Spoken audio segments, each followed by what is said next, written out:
I moved out of my parents' house when I was 19 years old, and to support myself over the next few years, I worked a few different jobs. And I remember at each of those jobs constantly staring at the clock and counting down the hours and minutes until I was able to leave. What I looked forward to, though, was when I left work, I would go teach and train at a few different martial arts schools that my friends owned. And there, instead of watching the clock waiting for time to pass, I would actually lose track of time. It wasn't unusual for my buddy to ask me to hit the lights and lock up when I was done training. Back in the 70s and 80s, most martial arts schools were run by people who had full-time jobs and then would open up their school just for a few hours after work, basically like a part-time gig.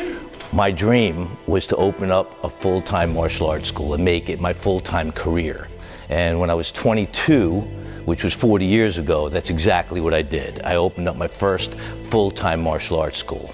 And that was despite everyone around me telling me it was going to be impossible for me to earn enough to support myself, never mind like a family in the future. My dad was probably the only one who supported me in my decision at the time. See, the way I looked at it was there were 24 hours in a day, and if you sleep for 8 hours, you have only 16 left. And those 16 hours are usually split between your job and everything else you want and need to do.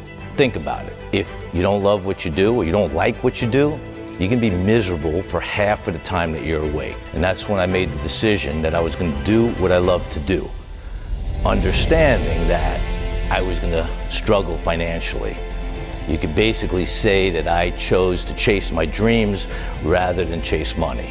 And thinking back, that was one of the best decisions I've ever made in my life, because I can honestly say that I love what I do so much that I feel as though I haven't worked a day in the past 40 years. My advice to every young person that's getting started, and anybody who despises their job, is to find what you love to do. Get great at it and make that your profession. Because as the saying goes, if you love what you do, you'll never work a day in your life.